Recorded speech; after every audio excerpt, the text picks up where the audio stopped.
fallen leaves tell a story.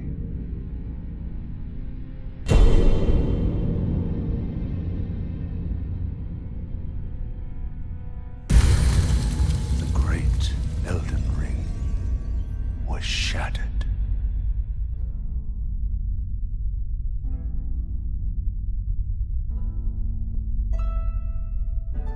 I doubt you could even imagine.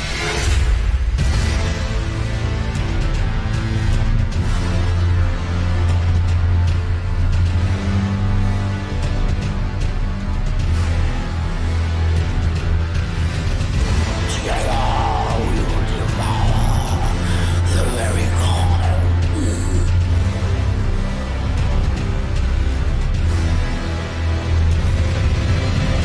The celebration of war! The Radon Festival!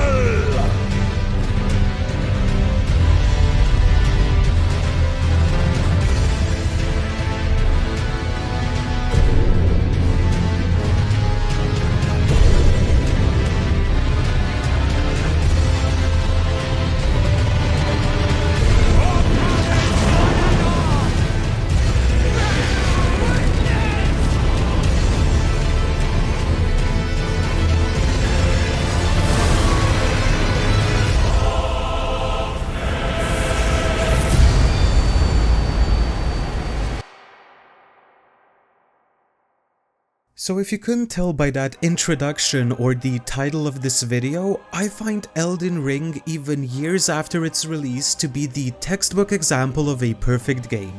This may soon change, however, with the release of the DLC now only a few days away, but knowing From Software's track record when it comes to the quality of their DLCs, I highly doubt it'll sour the experience of the base game. Only time will tell.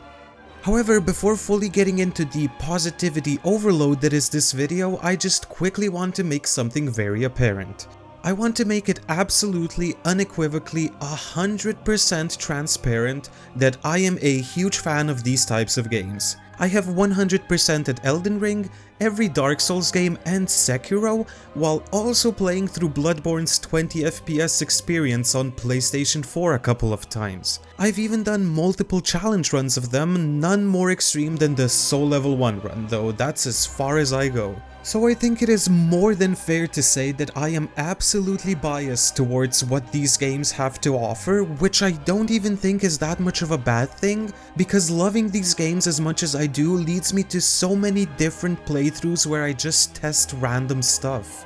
So I feel like I have a pretty decent understanding of what From Software is going for in many of their titles. And if we zoom in on Elden Ring, this massive, ambitious, and potentially hundreds of hours long experience, and I weigh everything this game does incredibly well and try to counterweigh it with the things I think could have been done a bit better or used a bit more polish, I don't understand how by the definition provided by the Merriam-Webster dictionary that I used at the beginning, I can call Elden Ring anything else but perfect.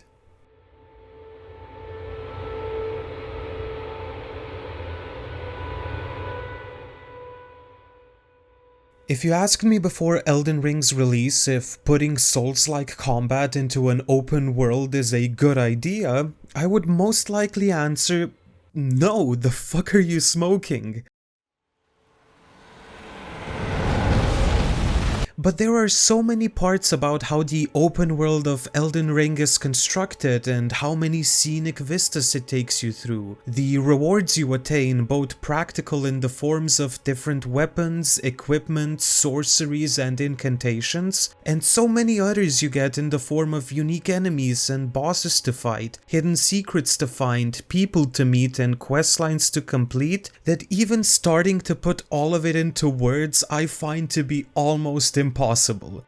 This game is such a wonder to explore, unpack and get lost in. From the moment you open the second door in the game and seeing the word Limgrave pop up on your screen, to the final moments of exploring the Erdtree, Mogwyn Palace or the now burned remains of the Lands Between capital, the game lets the world design speak for itself. Even in their first open world game, From Software shows such an unprecedented understanding of many gamers' wants to just get lost in a beautiful open world and explore at their leisure. You start the game and the map looks like this. Just a pretty decently sized area that already holds multiple hours worth of content. Then you explore a bit, find another map fragment, and the map gets twice as big. Then you open a chest, it teleports you to a late game area, you open the map and just watch it zoom out to like 5 times the size and you think, how the hell am I going to explore all of this? And then the full map is somehow even fucking bigger. The game never shows its hand, which leads to so many moments of amazement. There are no constantly annoying icons above or around the compass showing you every single location the game has to offer. No easy ways to know where everything is located unless you explore or go out of your way to check the information online. Even the hints you do get from the NPCs, weird statues, or messages you can buy, while specifically telling you the exact location of certain things, or even on very rare occasions placing a red mark on your map, still lead to you having to go into the open world, summoning your trusty steed Torrent, and exploring the world. Even the bits of information that the game outright tells you are many times things you have to notice yourself as a player. Whether that's the guidance of grace, which is this small guiding light pointing you in the direction of the next big boss fight or the next big set piece, or the fact that the map is something that you have to collect pieces of in the open world, always represented by this small icon right here, that when picked up only shows a small piece of the overall world. Even the small amount of things it directly shows to you with icons and labels such as minor Erdtrees, legacy dungeons, shacks, NPC locations, and a few other minute things are locations that you first need to find by yourself in order for the map to directly tell you what they are. And yet, in spite of the game's unwillingness to tell you anything outright, painted on the map are so many little details hidden in plain sight that players can learn to make their traversal and exploration much easier. You might see a small mark on the map that looks like this. Going there will lead you to a mine filled with upgrade materials for your weapons, so now if you're paying attention you know that every single mark like this one will logically lead to a mine where you will get upgrade materials for your weapons. Ruins and churches are always present on the map if you look carefully, with ruins literally always containing some sort of reward, whether that's enemies, armor, weapons, equipment, spells, or runes, so they are always a good place to explore and hone your combat skills on minor enemies. Meanwhile, churches almost always give you sacred tears. These can be used to increase the amount of healing your flask of Crimson Tears can do, while also being some of the most lore-rich locations in the entire game. Spoken echoes of Queen Marika linger here as well. Minor Erdtrees basically always, with very few exceptions, have an Erdtree avatar guarding it. Defeating it means you get additional effects to put in your Flask of Wondrous Physic, an item that lets you do everything from healing another time and boosting your damage, resistances, or equip load, to blowing yourself up seconds after drinking this flask and dealing massive damage around you.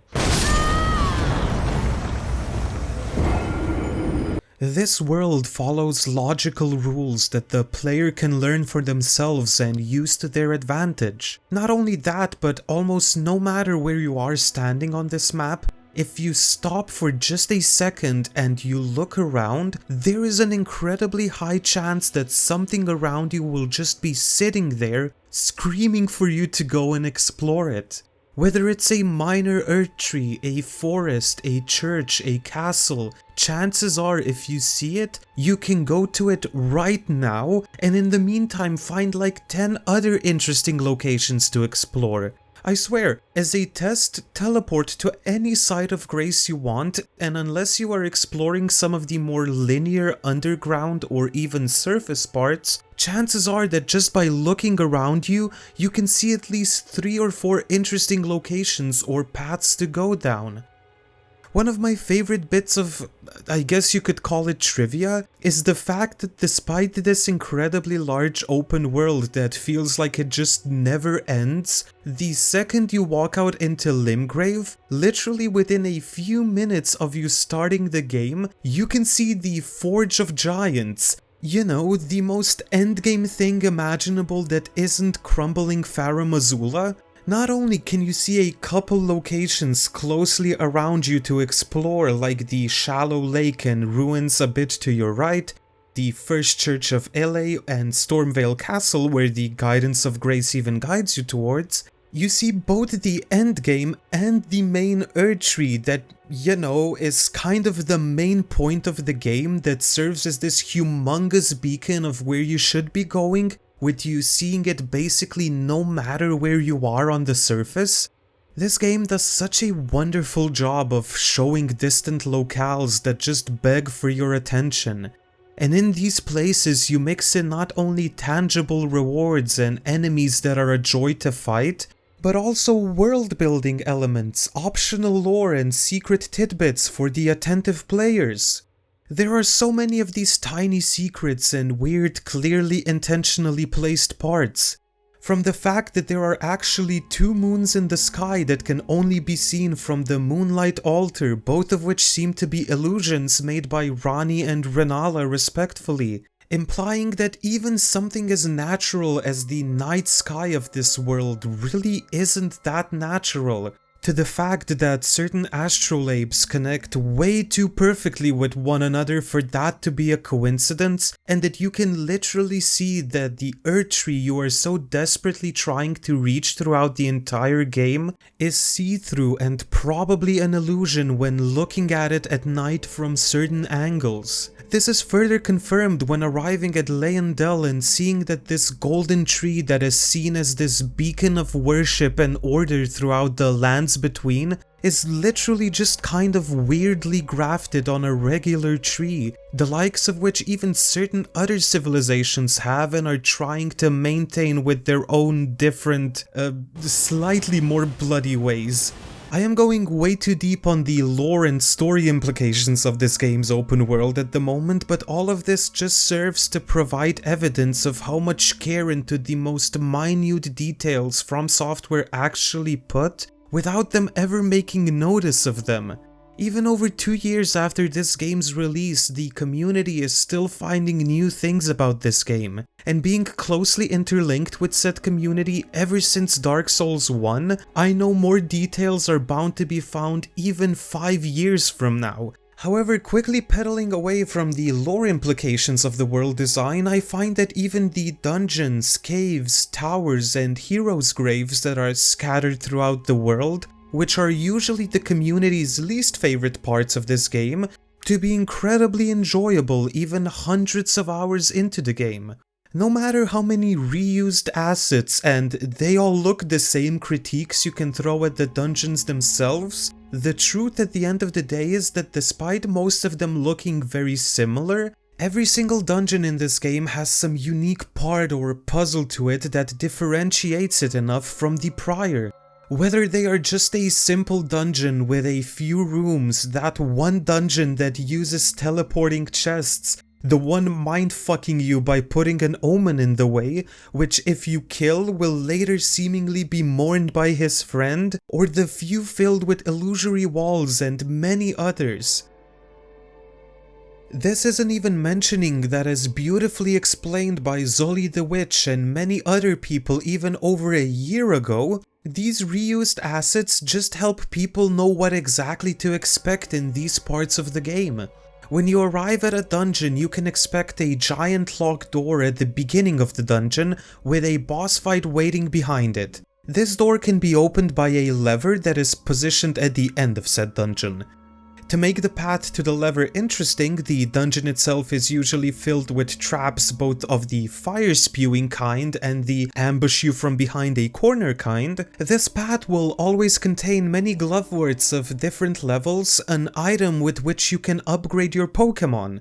And sometimes there are even weapons and other pieces of equipment to be found scattered in these rooms. The dungeon usually loops back on itself, with the lever being very close to the start, yet unreachable until you go through the entire dungeon. And at the end of it, you fight the boss, get the reward, and teleport back to the beginning. With basically every dungeon being designed in this way, this means that the level and gameplay designers could put an ungodly amount of secrets, gimmicks, and hidden paths in these parts of the map, and know that players will pick up on the fact that the dungeon should end with a boss fight, so they never just stop exploring in the middle of a dungeon thinking that there's nothing of note in it. The game encourages you to check your surroundings and be thorough, and rewards you accordingly for said skills. Meanwhile, heroes' graves are just dungeons but on steroids. Way longer, filled with way more dangerous traps and enemies, however always providing more valuable loot. Some of them even have puzzles pertaining to light and shadows to switch up the gameplay a bit, and a few of them even have shortcuts that skip basically the entire dungeon if you're attentive enough to find them. Caves are at least visually a bit more varied, however gameplay-wise I feel like they are a lot more basic compared to dungeons. You never need to look under elevators or above traps in these side areas, they almost never have a puzzle to solve. It's mostly just a straight line leading from the start of the cave to the final boss with very few exceptions. They are usually way darker, requiring a light source in order to properly illuminate them.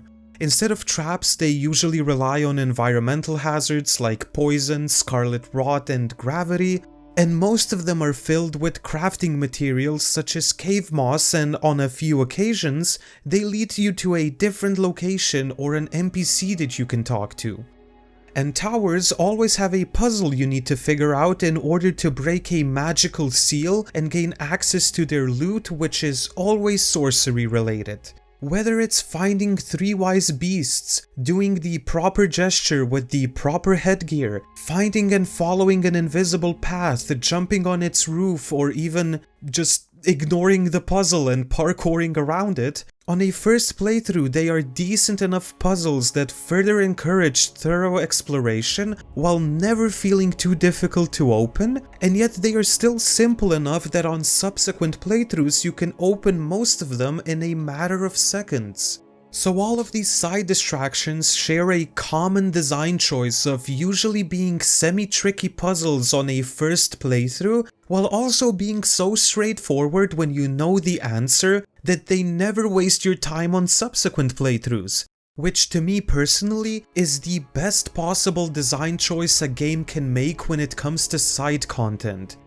The paths, solutions, and layouts never change, no matter what new game cycle you are on. My point being that not only are none of these side distractions ever so long or spammed throughout the world to where I feel bored doing them, but again, because everything in this world follows logical rules, once you learn what these side distractions provide in terms of loot, even if you do find them boring or too repetitive after your first playthrough, you literally never have to do them. If you don't want to upgrade your Spirit Ash summons, suddenly every dungeon can be skipped. You know, unless it just so happens to have that one armament you really want to use for this run, but I digress. Don't want anything to do with sorceries or memory stones? Ignore the towers. Do you hate the chariots of Heroes' Grave so much that you never want to see them ever again? Well, as long as you have everything your build needs, you can just ignore them. Don't want new ways to use your Flask of Wondrous Physic? Ignore every and all minor Erdtree from the beginning to the end of the game. Sure, you'll miss out on some loot here and there and a few thousand runes that would probably give you a couple dozen levels, but the developers wisely understood that these are side objectives, hence never filling them with loot that is necessary for progression, while on the other hand, still making them quick detours and filling them with just enough loot to where they always feel worthwhile to explore and make it so you should almost never fear experimenting with different builds. There are so many things hidden around this massive map that lead to this sense of true exploration. Attentive players that look around every nook and cranny will oftentimes have their curiosity sated with rewards, and players who don't want to fully explore this world can just go past most of it. The developers aren't forcing you to go anywhere or constantly trying to make you see as much content as possible by shoving 7,000 quests and icons on your screen. In fact, you can play this game like it's a mostly linear game.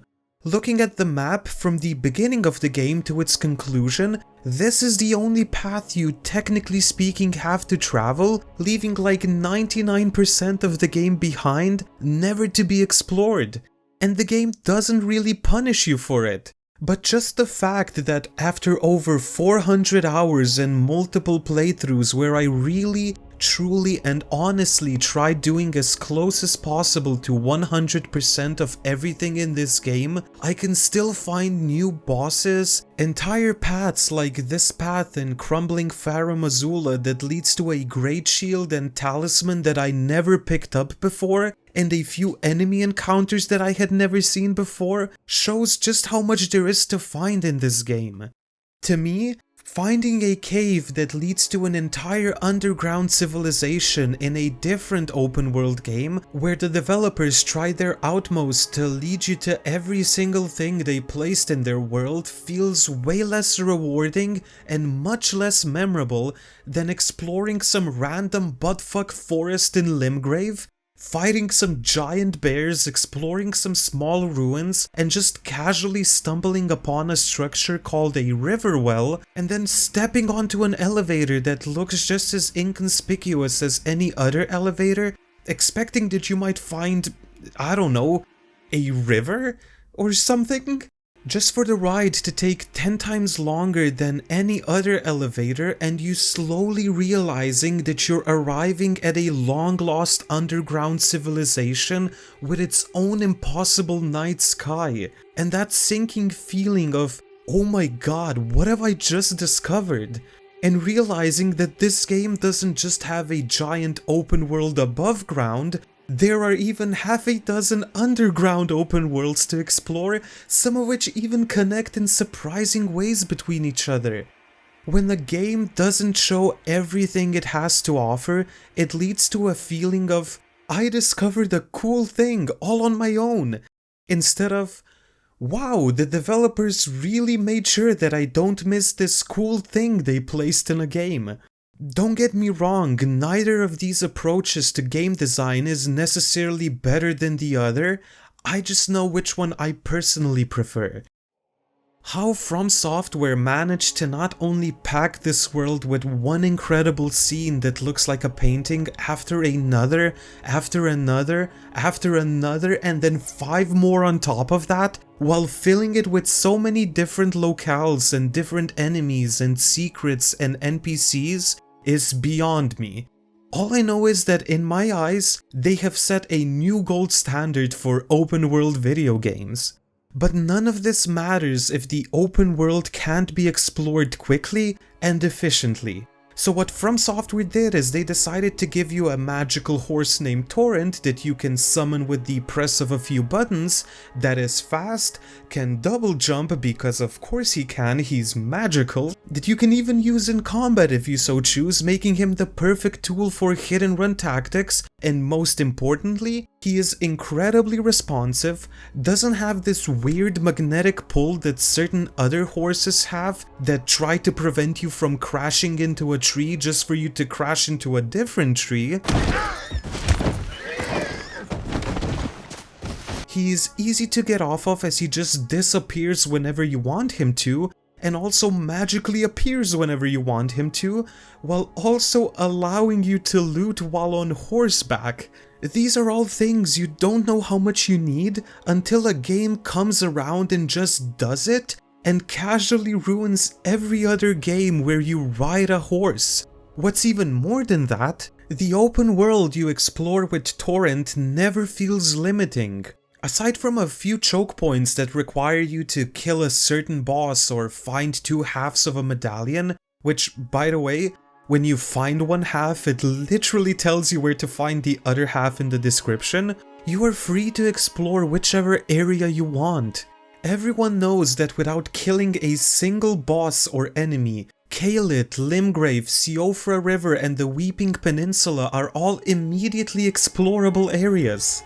Fewer people know that there is a path around Stormvale Castle that just lets you bypass that entire legacy dungeon and get anything you want from Liurnia, the other Riverwell, or the Hogwarts School for Witchcraft and Wizardry.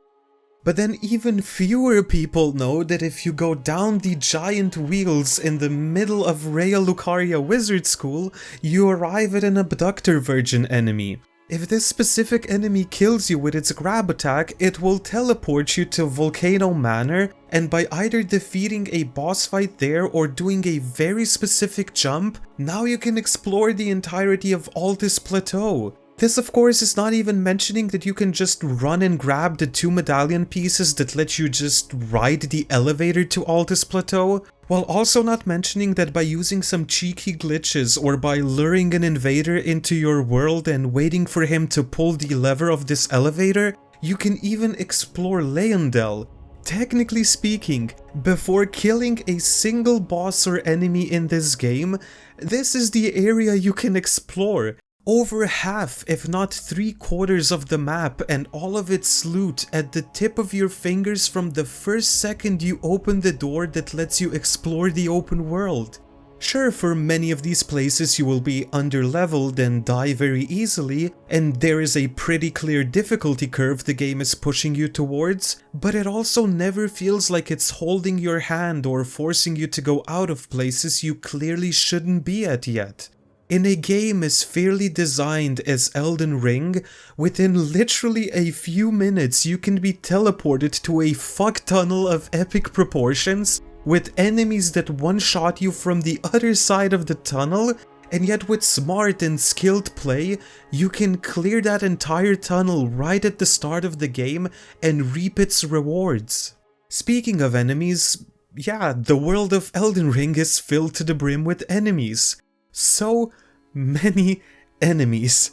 And with you having limited healing, this should lead to the game's biggest problem of the world feeling horrible to explore. For every hit you take damage. This damage must now be healed, but with you having limited healing, no matter if it's via healing flasks or incantations, this should lead to a world where you really aren't incentivized to explore or fight enemies. So it is a very good thing that From Software thought of this, scattered the world with scarabs that refill your flasks, made enemy groups drop flask charges when defeated, and for good measure even gave a good chunk of the bigger enemies you fight one-on-one have a good chance of dropping them as well.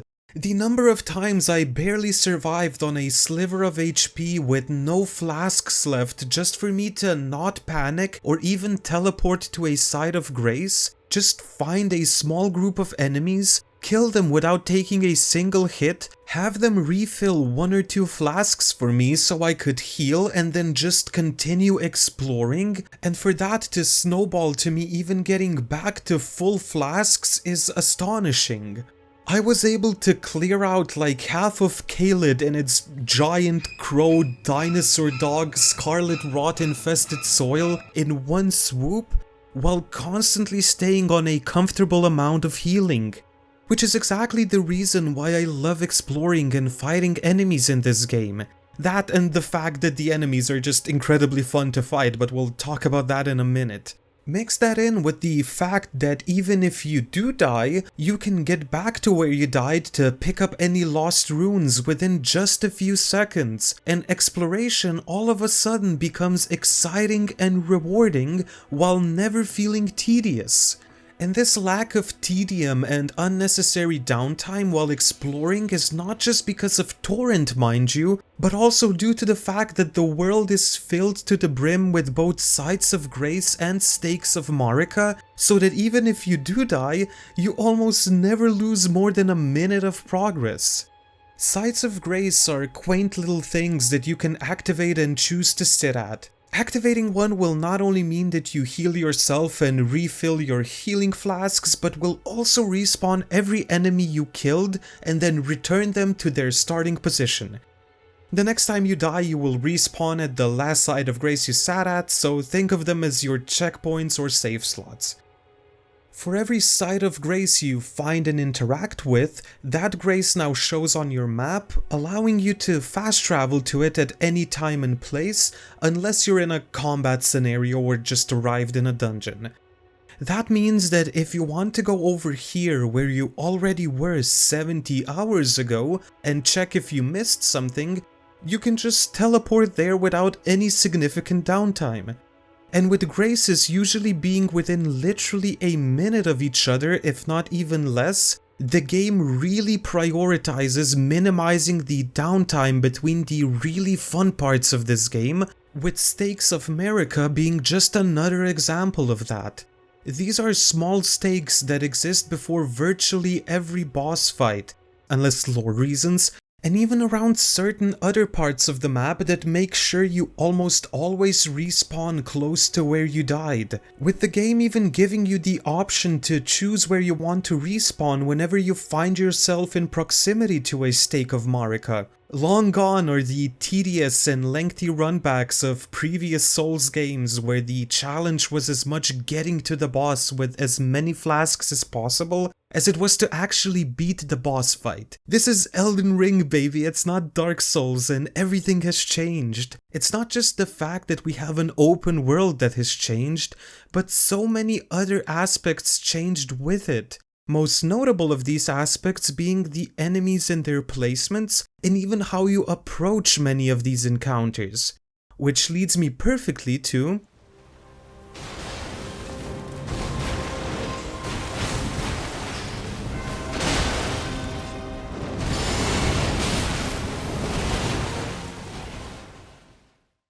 No matter how gorgeous and great to explore this world that FromSoft so meticulously crafted is, exploring it and finding the rewards hidden within it would be extremely boring if not for the enemy encounters.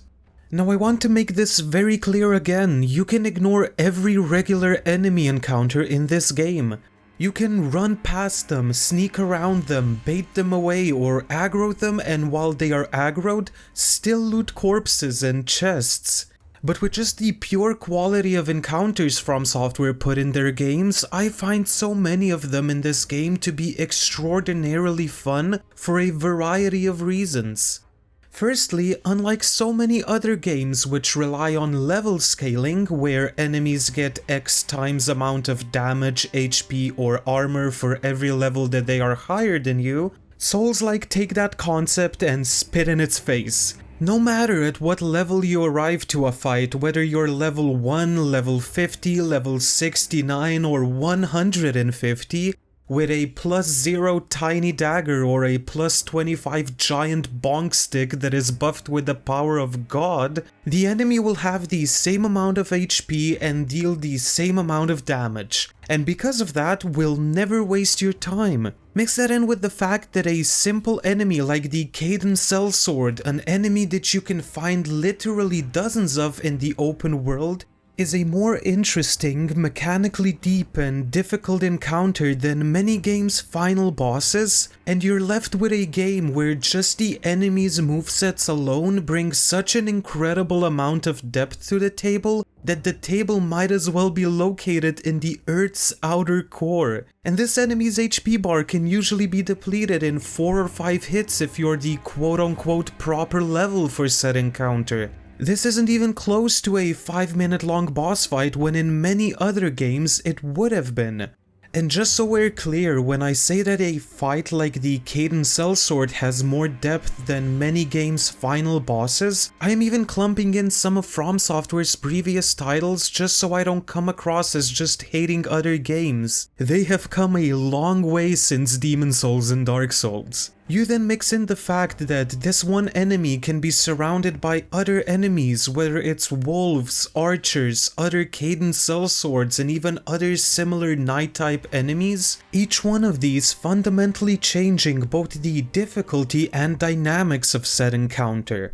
And remember, this is just the Caden sellswords we're talking about. There are about 140 different enemies in this game, each of them with their own unique moveset, placed in their own unique location, and surrounded by different enemies and hazards. And I believe this number isn't even counting some of the knights that you can find in different parts of the world that have unique attacks differentiating them from their priors. The knights in Limgrave being completely normal knights, while others use magic, lightning, and other surprises, depending on where in the world you find them. And then you give the player total creative control over how they want to defeat said enemy encounter. Whether that's running in with two giant swords like a complete lunatic, taking a bow and shooting them from afar, stealth, strafing, magic, incantations, consumables, blocking, dodging, parrying, even jumping over certain attacks. And yeah, explaining why so many enemy encounters in this goddamn game are so thrilling, with so many things to learn, so many different ways of approach, and such a ridiculous skill ceiling that a player can reach, to where you can beat the entire game at rune level 1 with a +0 weapon and literally nothing else, while never getting hit if you take the time and learn the game. And this is something that I truly and honestly believe is the core principle of From Software's game design. We'll talk about this more when we talk about the bosses, but just to open the discussion right here and now, Elden Ring is without a shadow of a doubt both the hardest and the easiest game From Software has ever made, at least when it comes to their Souls-like games. I haven't played all of their games, just want to make that clear. For all I know, the Racine might be on another level when it comes to difficulty. This game throws enemies and bosses with a dozen moves at you. Moves that they can combo into other moves depending on your position relative to them. Groups of enemies in a small camp testing your skills of crowd control if you just so happen to aggro them. Bosses that summon groups of enemies testing both your skills at crowd control and dodging multiple attacks. Hell, it even throws a boss fight that you are clearly not ready for right in front of you, both in the tutorial and as literally the first enemy you see when you arrive at Limgrave, and tells you to either get good and bang your head against the wall until you beat it, or leave the boss alone and return to it later when both you and your character get stronger. And this game provides the player with strength, not just in levels, but also with just the sheer amount of equipment variety it gives to the player.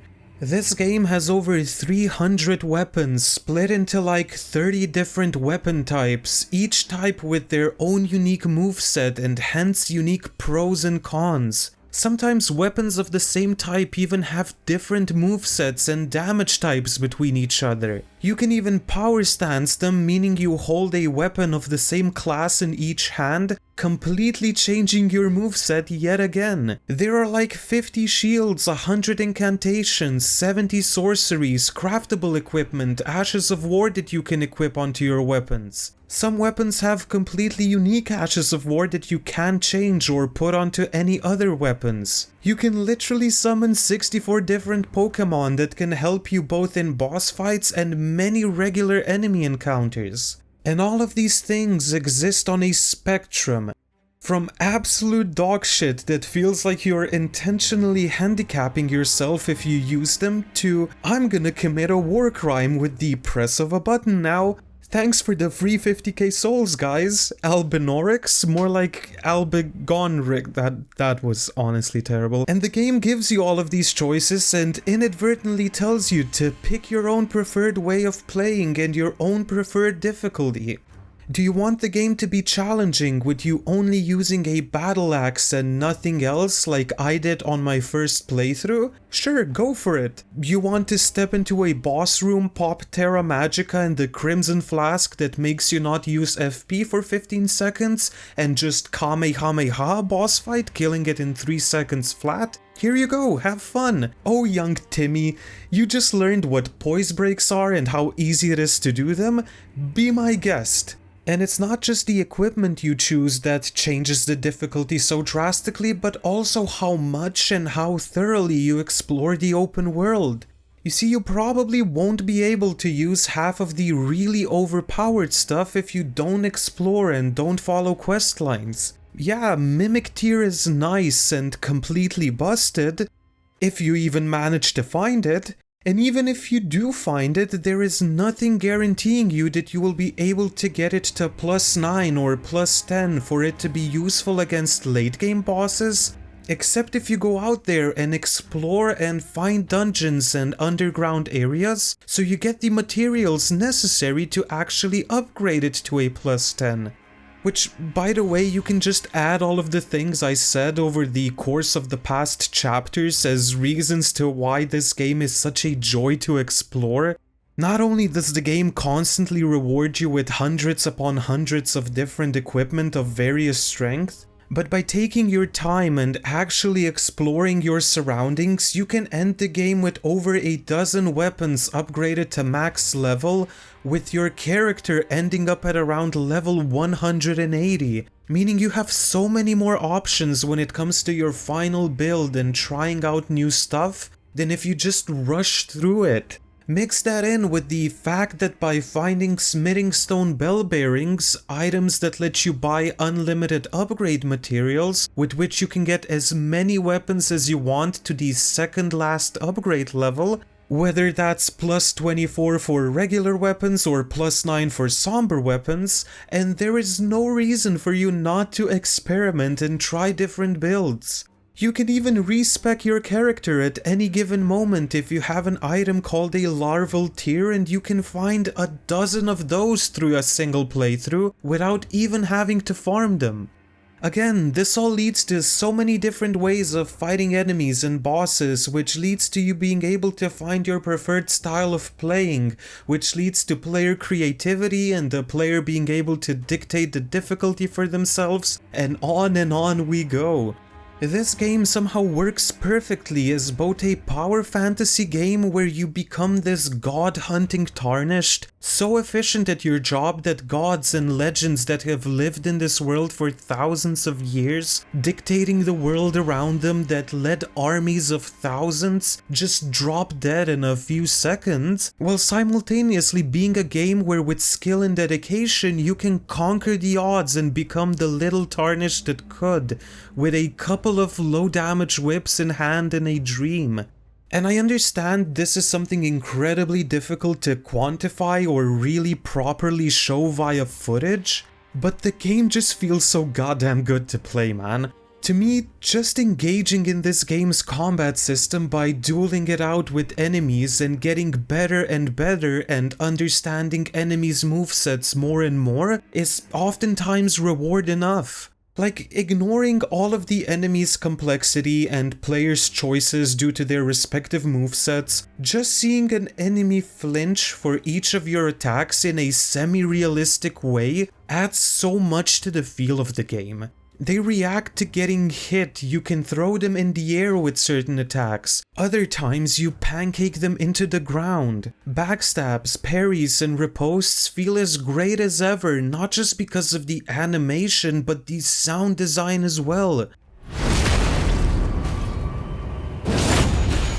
Enemies have different dying animations depending on how you kill them. Some will try to dodge or even block your spells. The ones with shields will just barely flinch as you hit said shield just for them to now be able to return a guard counter right back at you.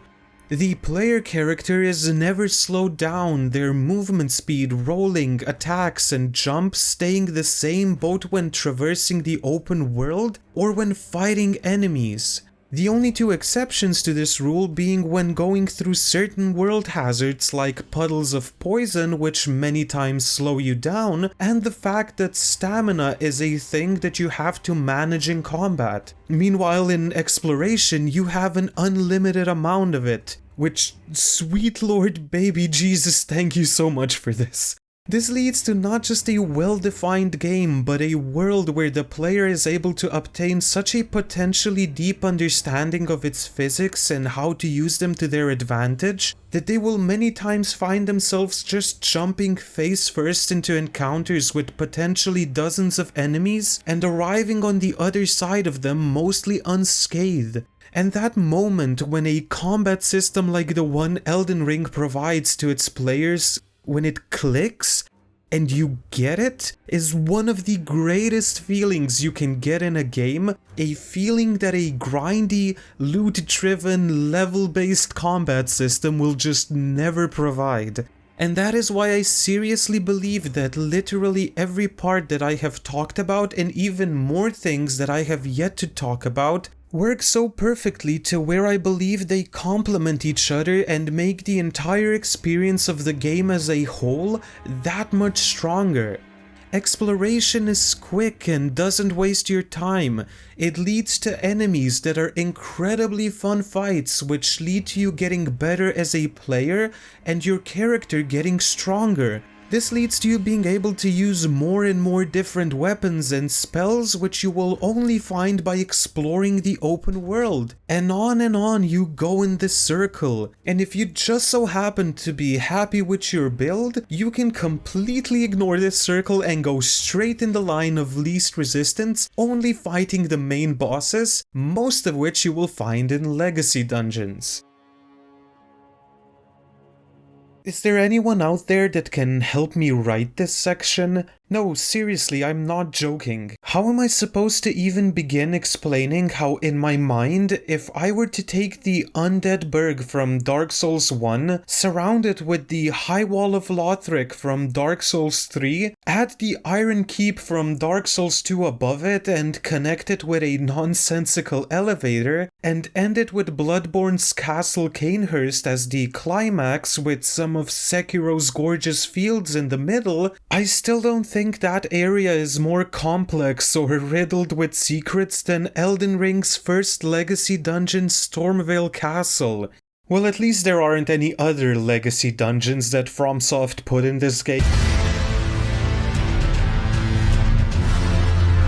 Legacy dungeons are these absolutely ginormous cities or places of interest that you can explore, which hold a significant place in the overall world, story, and lore of Elden Ring. Some of them are seamlessly integrated with the open world, while a few of them need to be teleported to in order to reach. Yet naturally integrated or not, to me, they lead to some of the best moments of exploration and combat in the game. Most of these can be viewed as more linear parts of the world akin to previous FromSoft titles, yet many of them have so many different routes and secrets hidden within them that even these mostly linear parts still feel daunting and almost impossible to fully comprehend even after hundreds of hours of gameplay. From the open courtyards and towers filled to the brim with enemies that are clearly prepared for an invasion, to the hidden jump leading to a Crucible Knight or the entirety of the lower parts of Stormveil, what feels like dozens of small inconspicuous ledge jumps and illusory walls of Rea Lucaria, the remains of a civilization floating impossibly around a vortex that is seemingly preventing the passage of time, with the sun never setting as you try to navigate the crumbling ruins. The city streets, roofs, and seemingly never-ending sewer systems of Leyendell. Or perhaps it's entering a manor that seems surprisingly small, only for you to have to roll through 2 invisible walls to find an entire town sinking into the volcanic lava that it was built around. In my head, there is never a 100% clear way of how all of the different routes coalesce with one another, even after almost 500 hours of gameplay. I can see that most of these paths have been implemented in a way where they almost always lead back to the main path, or they loop back on themselves to return you to where you just came from, which shows that even in a game where at any given moment you can teleport to any side of Grace you want, interconnected level design was still a huge factor in its design philosophy. Very rarely will you arrive at a roadblock that will make you go back the same way you just arrived, and even the few that do usually hold secrets and fights that feel like worthwhile rewards for your exploration. Yet no matter how many times I explore these locations, I still manage to forget how to get to that one specific item, or if I can indeed drop down to this inconspicuous ledge. With me still finding new things in them to this day, just how I find new things in the open world. Legacy dungeons are the closest Elden Ring gets to feeling like old school Dark Souls. You know, if old school Dark Souls wasn't a mostly linear experience when going through sections of the game and instead had a dozen different ways to go when exploring a single part of the game. Seriously, Leyendell might as well be treated as its own open world with how open most of it is to exploration. The difficulty and overall approach of these sections of the game is completely different than the open world of Elden Ring. Enemies in here aren't counted as group fights and don't drop healing flask charges, so there is no way of regaining your healing flasks. The struggle therefore arrives from finding your way to the next grace while taking less damage than you can heal. Whether that means methodically clearing out every enemy, sprinting past them, or finding the most optimal route through the Legacy dungeon is up to the player. And because Torrent can't be summoned during these sections of the game, every enemy placement becomes that much more impactful, that much more difficult to just run past or flee if you get into a tight spot.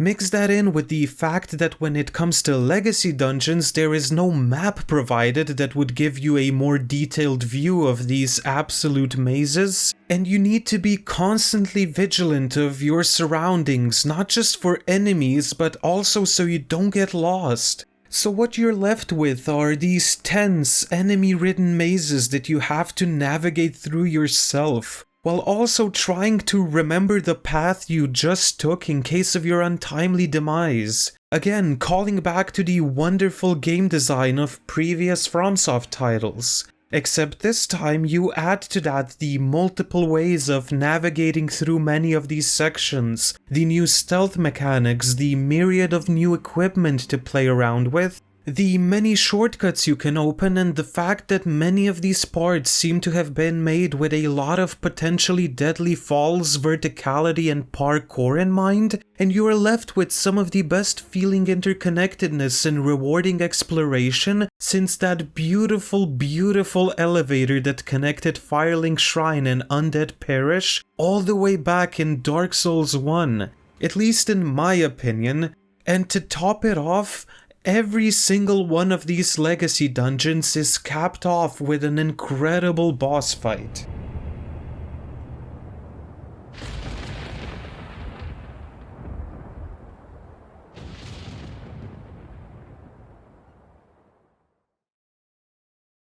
In case you are somehow interested enough in Elden Ring to where you are watching this video and aren't aware of all of the cat piss and misinformation surrounding the bosses of Elden Ring, allow me to very quickly fill you in. There are give and take around 170 bosses in Elden Ring. Many of these bosses can be found milling about the open world or at the end of dungeons and caves, and these aren't what most people would call problematic fights. In fact, the most controversial parts about these fights are how many of them are reused, how many times they are reused, and the fact that most of these fights have such low health that the boss health bar and the music surrounding them might as well not even exist. I can make the case for many of these fights to have at least twice their current HP by just showing clips of how quickly they fall, some of them even when using suboptimal builds and strategies. But I can't even begin to try and critique the reuse of many of the bosses in this game when not only do literally all of them make sense as to where they are placed and how they are reused, there is exactly one exception to this rule, but also when so many of them are such great fights to begin with. Erdtree avatars being just reskinned asylum demons with a few more moves and variations is a fact that isn't lost on me, but when they are relegated to only being around Erdtrees as the lore and logic of this world dictates, I find them to still be enjoyable fights that always drop valuable rewards. The Knight's Cavalry and Deathbirds fall into the category of bosses that appear only at night, with one exception, again being completely fine to reuse multiple times throughout the game. Erdtree Burial Watchdogs appear only in certain dungeons, as the name would suggest, as the Erdtree Burial is a sacred rite performed at the roots of an Erdtree found at the end of many dungeons. No matter how many dragons there are in the open world, and trust me, there is a lot of those fuckers just vibing around, most of them still require enough skill to defeat that I would rather face a dozen of them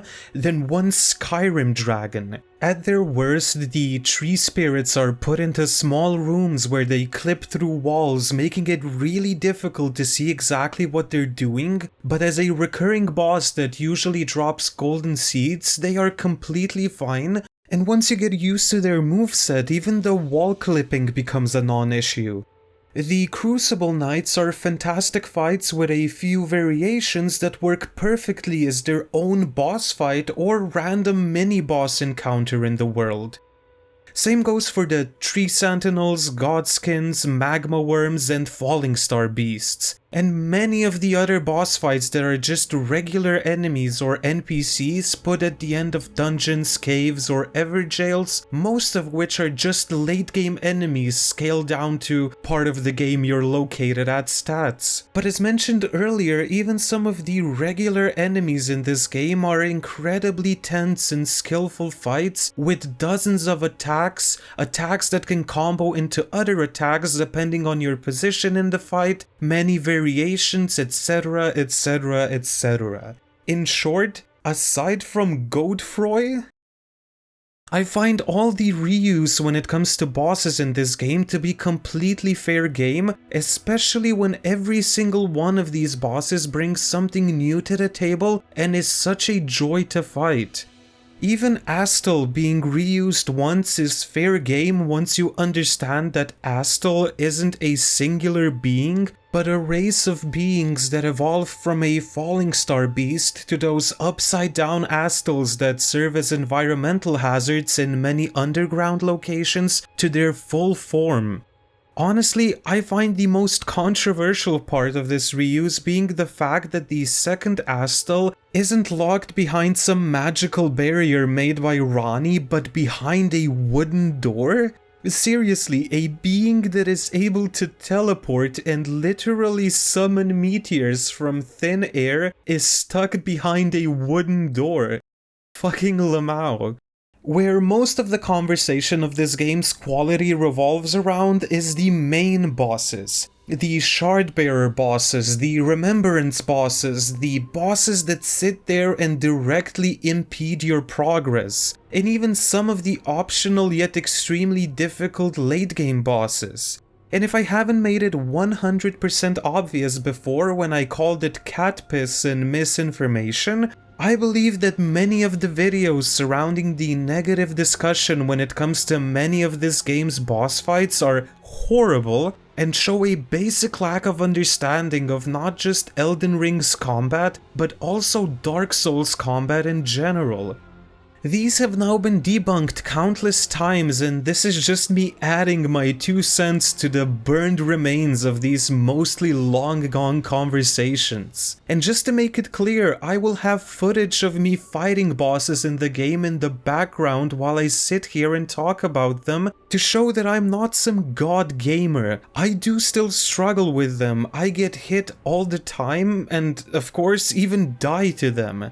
I want to make that 100% apparent while I say that I truly and honestly believe that Elden Ring's bosses are some of the best designed and most fun boss fights to have ever been created in the gaming industry. With even the ones that I dislike in comparison to the best of the best being ones that at their worst I would put in low C tier if this were a tier list.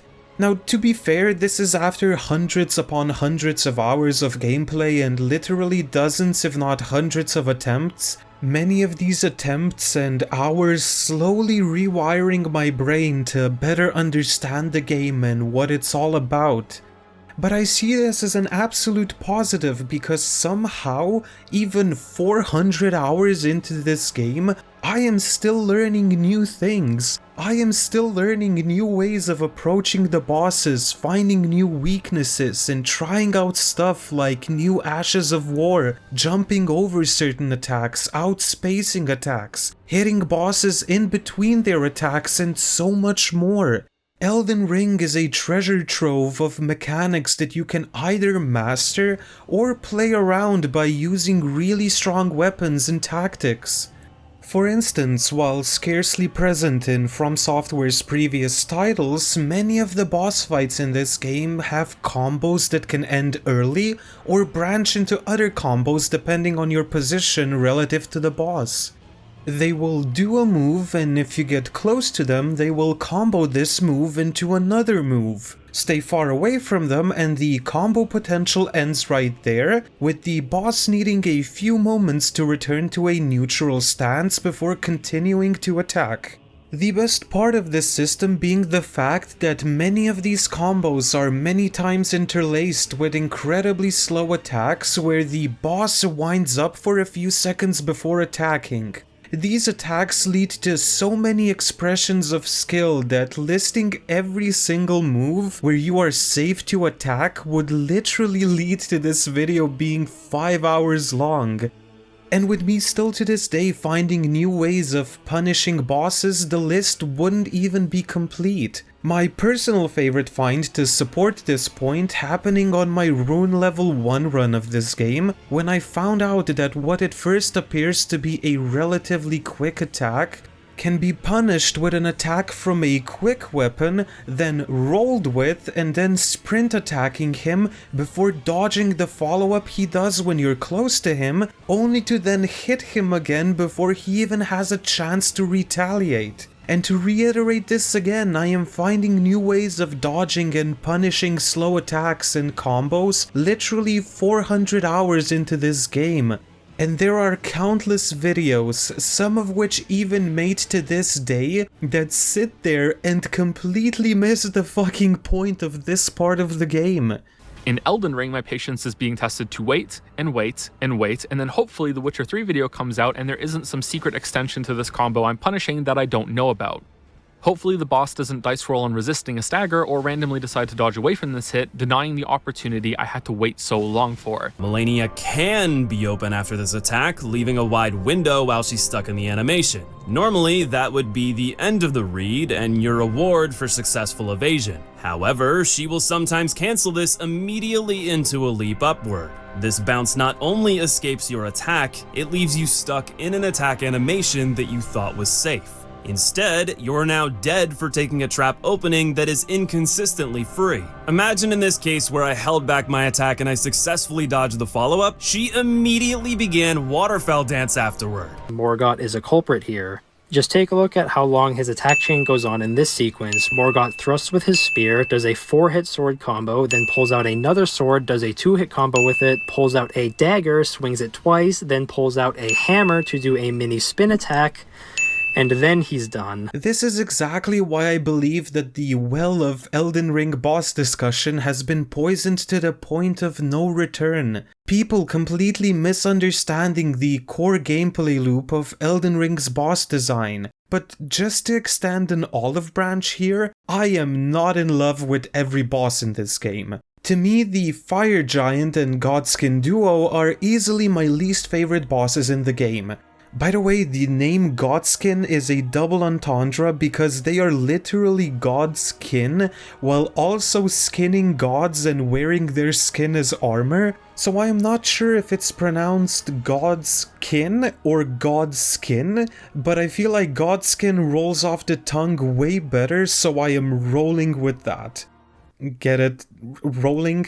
Cause one of them rolls? Anyway, they are a mandatory fight, and while I agree that they don't really complement each other all that well, with many of their attacks overlapping, and you many times just getting ass blasted left, right, and center, my point is that after all this time in the game and understanding the mechanics and what to expect, I find many duo fights to be way more fun to fight than most of these solo fights, even if they aren't really quote-unquote fair. For a different example, Tree Sentinels. I have arrived at a point with this game where unless I am close to rune level 1, with my friends distracting me in a Discord call, I have absolutely no problem defeating them in a one-on-one fight. So whenever I see the double Tree Sentinel fight in Altus Plateau, you can bet your sweet ass I'm just jumping into that. Holy shit. No overpowered bullshit, no summons, no consumables, just fist first with no lube. But no matter how much actual fun I am able to squeeze out of these fights, there is always this part of me that always understands that at its core, these fights aren't fair, like at all. The footage I am showing isn't fair, at least when looked from the perspective of every move should be dodgeable. But both you and I must admit that I have hundreds of weapons that are stronger than these dumb little whips, equipment I am not using, talismans I could rearrange, magic and incantations I could use, ash spirits I could summon, and at the end of the day, the ability to just aggro one of the enemies, deal with them first and then fight the other one. This final part being the only thing that the Godskin duo doesn't possess. You are forced to fight both at the same time. Unless you put one or both of them to sleep, but you know, for the sake of argument, you are forced to fight both at the same time. With them even respawning each other shortly after you've killed their friend. It is a mandatory fight that is located in the endgame where if you aren't using at least decent armor, a defensive talisman or defensive incantations, they deal a whole lot of damage, with their attacks many times overlapping to the point where it's impossible to dodge all of them or find safe timings to attack. Too bad that the game literally gives you hundreds upon hundreds upon hundreds of ways to deal with this and any other boss in the game. And if you aren't using any of these, that's on you and nobody else. And once I realized just how much fun even these duo fights can be when I even remotely prepare for them, the rest was history. Why would I, a person who has never even attempted a hitless run of this game, judge bosses on how fair they are or how well they work together as a boss fight where you can dodge every one of their moves, when I know that I always just use a couple of talismans and consumables that help me tank the boss easier and just throw myself at them right into the blender. Or, in the case of the footage that I am showing right now, I am the blender. To me, at their worst, the Godskin duo is a difficult boss fight that is unfair when looked at with a very specific set of parameters. At their best, they are just a roadblock that is so easily made quote-unquote fair that I feel much of the hate thrown at them during the years is at the very least slightly over-exaggerated. But overall, are they a boss fight I look forward to whenever I boot up a new game? No, not really. Same with the Fire Giant, by the way. It's a shame that two of mine, and I presume most of the community's least favorite boss fights, just so happen to be situated one after another. My problem with the Fire Giant is just that I have no idea what I'm supposed to even be doing half of the time. For instance, to me the first phase has become a breeze that really isn't that difficult to handle. use torrent, get to his left ankle, hit him a bit. When you're next to his ankle, he has like 3 or 4 moves he can do, which if you just pan the camera up or use torrent at the slightest hint of an attack, can easily be dodged or outspaced. And that's phase 1 in a nutshell. The second phase, however, I have no idea how to approach this fight. I understand that when he slams his hands on the ground, spawning these giant pillars of flame, the hands are a vulnerability that you can hit, with you even being right in front of him when doing this, so you always see exactly what he is doing. So waiting for attacks like these never leads to you getting cheap shot by something off screen that you had no chance of seeing, but a decent percentage of time he can summon a flame pillar directly beneath his hand, with it being almost impossible to see until it hits you, which is quite annoying, not gonna lie.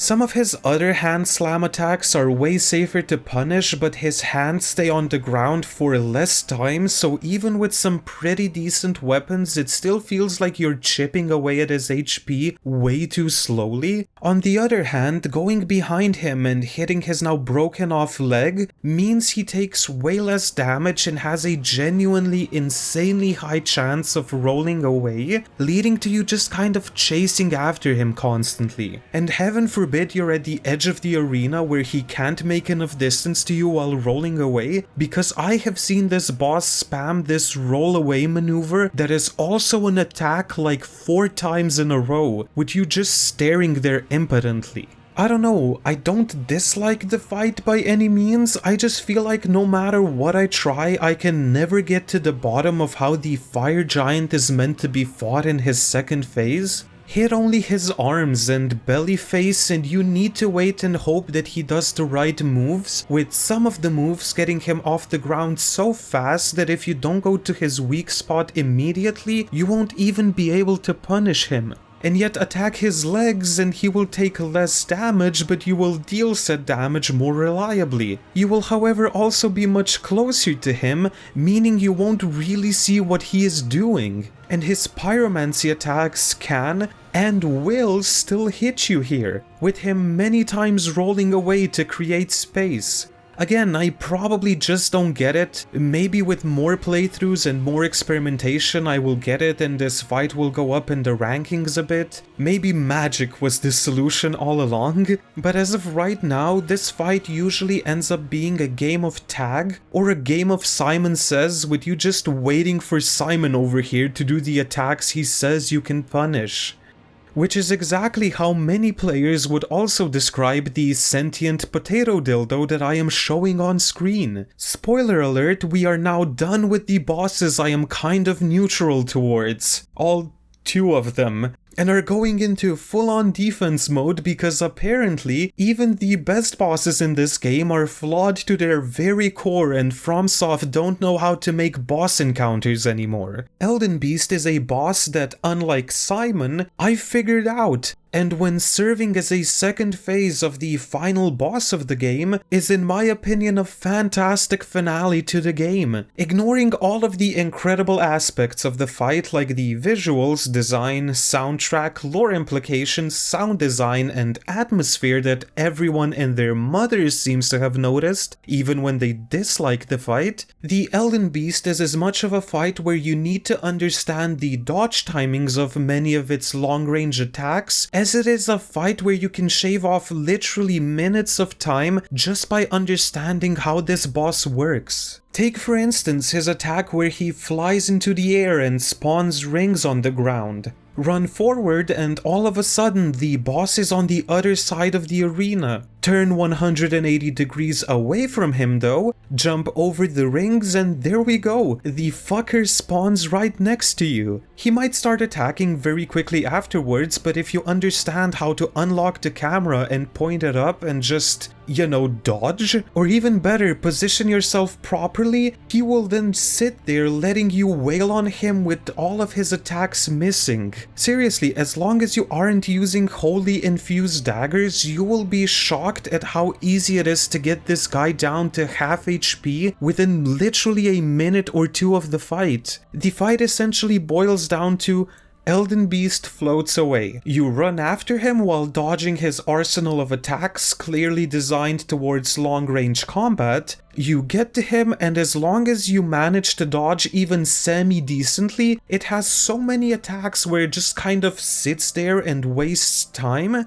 and where with good positioning the boss won't even hit you, to where you can take off thousands upon thousands of his health points before he repositions himself again, rinse and repeat. To the people not willing to put in the work to even understand this fight on a basic level, I can understand where all of the critiques of it just runs and flies away and oh my god they forgot to enable torrent for this fight XD come from, but trust me, when you get good at this fight it is such a fantastic spectacle fight, Elden stars included. The amount of hate this one move gets for how low its damage output is and how easy it is to send it flying in the wrong direction multiple times when you can literally make a 100 times tighter turn than it can is astonishing to me. Literally just make a 180-degree kind of sharp turn and maybe one or two of its homing little balls will hit you as you watch it sail away into the shadow realm as it attempts to turn behind you.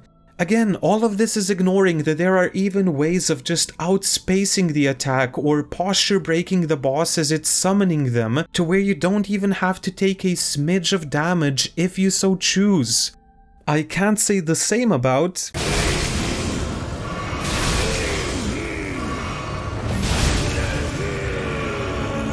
Okay, can we all just agree that Mog is basically a perfect boss with the only controversial part of his kit being his face transition? Most of his attacks are at their strongest when you are neither directly next to him nor far away from him. He has a long-ass spear that he thrusts, swipes, and smashes into the ground at a reasonable distance away from him. This means that for most of the fight you are actually safest when either staying as close to him as possible or as far away from him as possible, shooting magic at him. This is further reinforced when in his second phase, Mohg adds pools of blood and fire to most of his attacks that splash out away from him and land on the floor behind you, punishing you for backing off, both by dealing damage to you and filling up your bleed meter.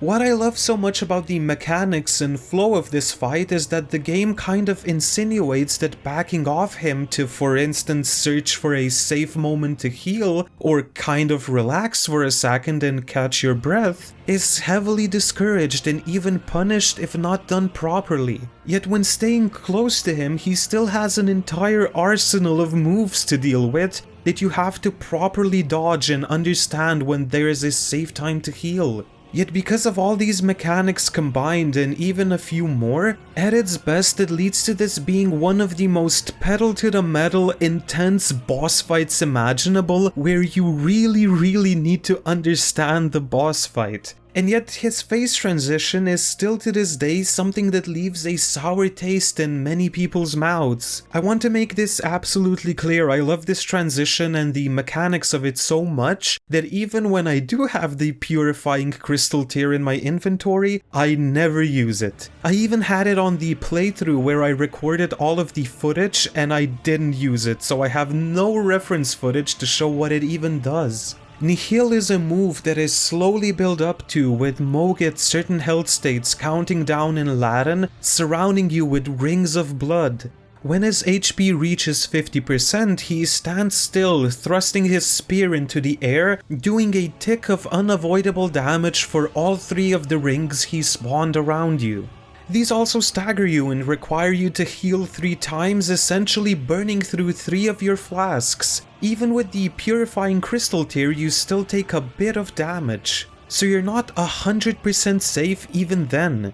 And I don't see even a lick of problem with this move, mainly because, as I have established, not taking damage is not a priority to me. I love going in and hit trading like a dumbass, and even if it was my priority to not take damage, trust me, there are multiple builds that you can use on Mohg where you kill him before he even gets the chance to nihil your ass. So I just look at this move as a cutscene, one in which Mohg would do the exact same thing, but instead of dealing force damage to you, he would burn your flask of Crimson Tears, taking away 3 of your charges. It is both mechanically and practically the exact same thing.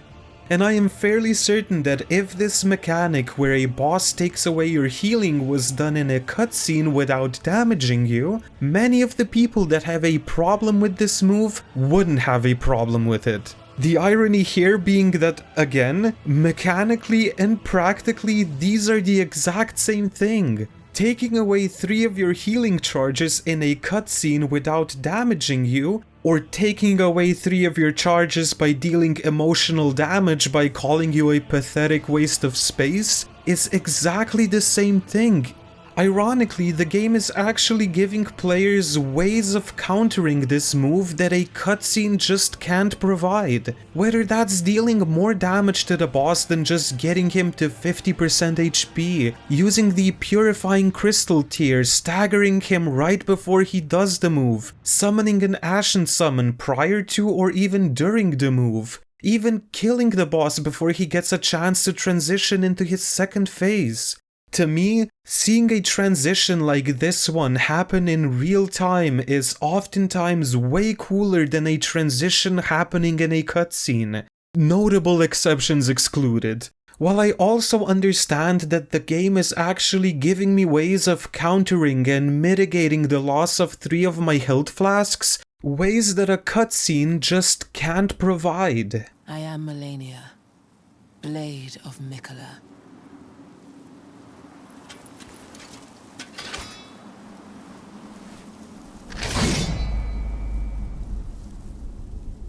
And I have never known defeat.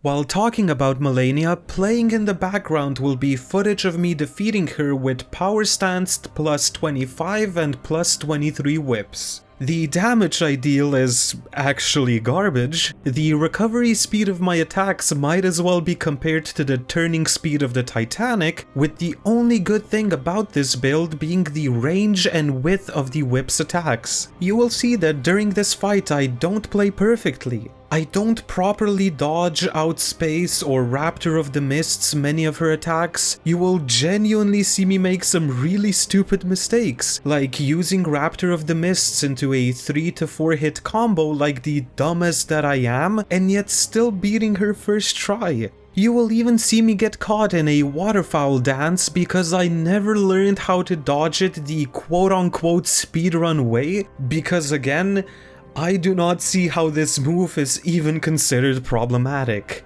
And a thing many of you may have noticed is that I am putting the spotlight on fights that the community and critics find problematic. Melania, Mohg, Elden Beast, and the likes. That is purely because time and time again, both challenge runners and even us regular playthrough scrubs of the community have proven that many of the criticisms surrounding most bosses to be false. You can absolutely have a pedal-to-the-metal approach to basically every boss in this game and still come out unscathed, or at the worst of times, out-damaging the enemy that can't heal, while you can heal 14 fucking times with plus 12 flasks, another different flask, and 10 different healing incantations. At no point are you forced to play passively. At no point can you not accurately judge what move is coming next, and even the few attacks that do force you off a boss are very few and far between, while also being present in From Software's games since at least Dark Souls 1.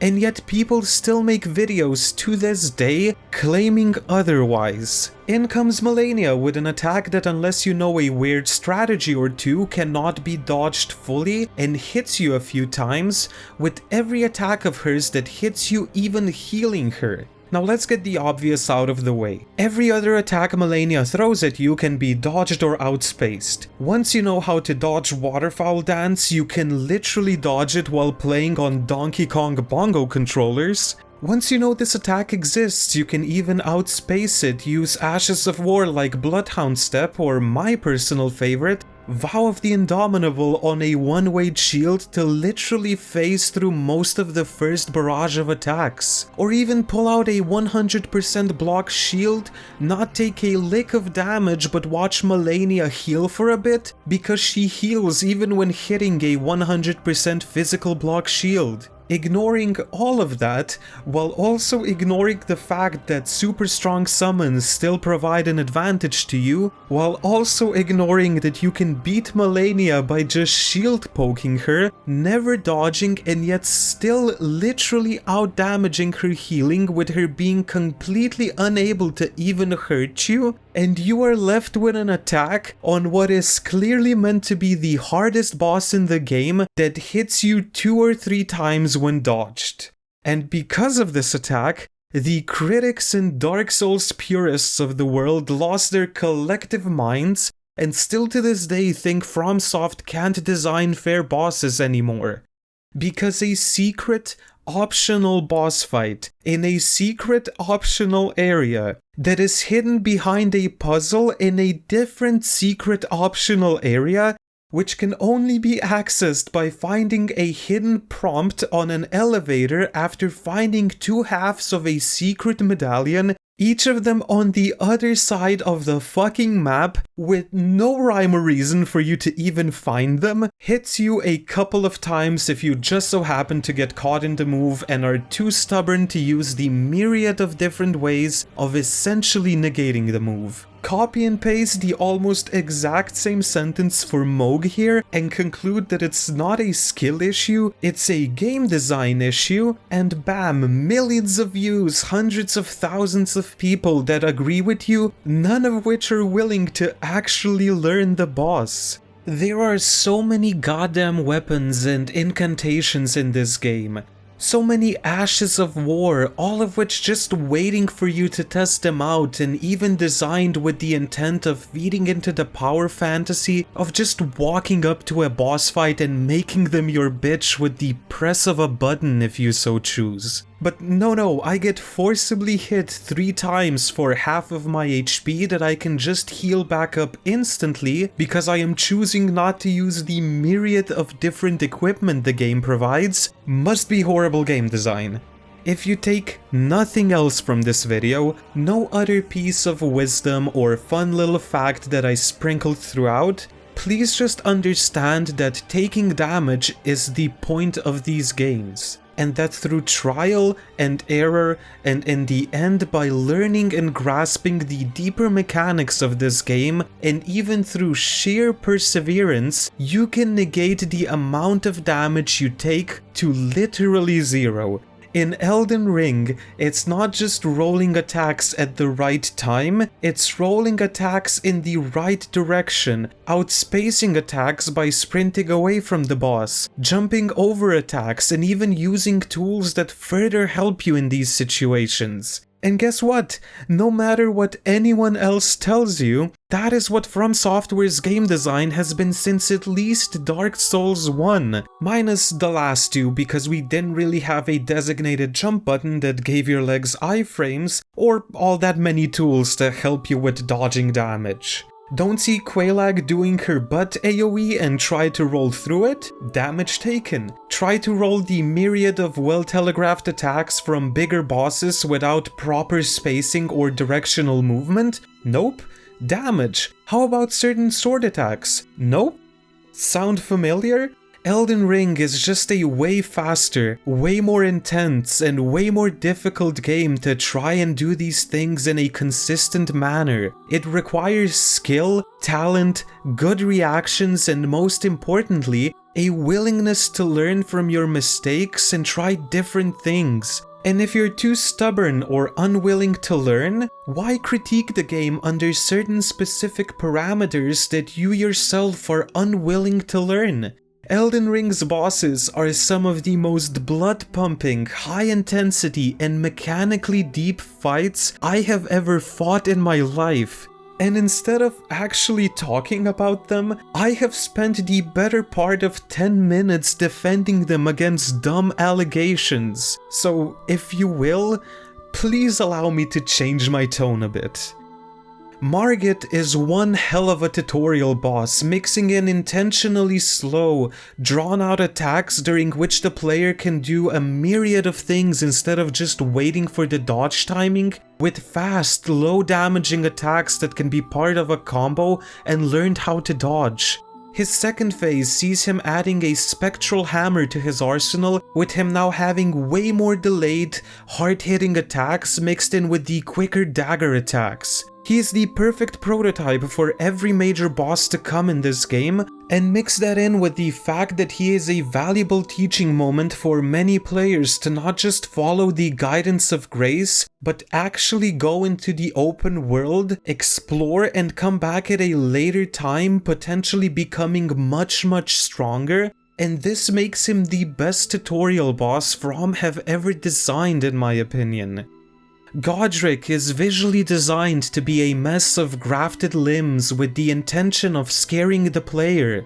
At first you don't even know what you should be looking at, but once you realize that essentially every attack he does comes from the two axes he holds on the right side of his body, with very few exceptions, he becomes much more manageable. Mix that in with the fantastic soundtrack, that incredible phase transition cutscene, and the fact that in the second phase of the fight you now have to be way more aware of his left side since he has a goddamn dragon's head grafted onto it, and yeah, nothing to hate. Every attack is dodgeable, his longer combo is well telegraphed, meaning it's easy to know when it's coming and take the proper precautions, while also having a good mix of punishable long-range and close-range attacks to where there is never a dull moment when fighting him. The Red Wolf of Radagon can spawn magic while it pounces around the arena, the magic usually hitting you as he attacks you, the idea here being that rolling the magic will many times lead you to getting hit by his bite attacks. Meanwhile, sprinting to the side will mean the magic misses you, with the only attack you have to actually dodge being his bite attack. Outspace the magic, dodge the doggo. It's also a boss with very little HP, essentially a glass cannon, making it both a perfect skill and damage check for the part of the game he is located in. Renala, Queen of the Full Moon's first phase, is a simple puzzle fight where you have to break her magical shield by killing children? I refuse to talk about the morality of this situation. The reborn children in question not only being surrounded by a similar looking shield, but also being the only ones singing, which is a great design choice that essentially negates any downtime when searching for the right one. With her second phase being an illusion created by Rani in order to protect her mother that sees you fighting on this beautiful moonlit lake, with Renala slowly floating away and barraging the player with both magic and summons. Again, almost all of which can just be outspaced by running to the side, with her main weakness being ultra-aggressive builds that never let up due to her high stagger potential, low HP, and low resistances outside of magic. Morgoth comes as a surprise, seeing as how you already beat him as the tutorial boss, only there he was called Margit, with many people now probably understanding that Margit himself is just an illusion made by Morgoth. You know, if that wasn't apparent when a random enemy just transforms into Margit out of nowhere, which, by the way, Morgoth being able to summon illusions is also why you can find a random Moog, Morgoth's brother, in the sewers, with him even dissipating in particles of gold, a color heavily associated with the golden lineage. Anyway, Morgoth starts off as the second phase of Margit with even more moves to boot, as he seamlessly combos between them. He is incredibly fast and agile, using everything in his arsenal to try and prevent you from entering the Erdtree, with him essentially going sicko mode for phase 2, empowering his sword with the power of anime blood and god flame, leaving trails behind certain attacks. and despite him having literally dozens upon dozens of moves, it all just works perfectly somehow. The only exception I was able to find being this weird little animation he can do if you walk behind him, where he just turns around in one frame for 90 degrees at a specific part of a specific combination of moves. And even this, I believe, is the exact same attack he would have done if he didn't flick around for 90 degrees. It just looks a bit weird. He is fast, frenetic, and never lets up, with him being able to combo so many moves together that it many times feels overwhelming, but never in a bad way. Radahn is just incredible. He is the only boss fight that I can think of that gets a cutscene and an entire event specifically intended to hype him up.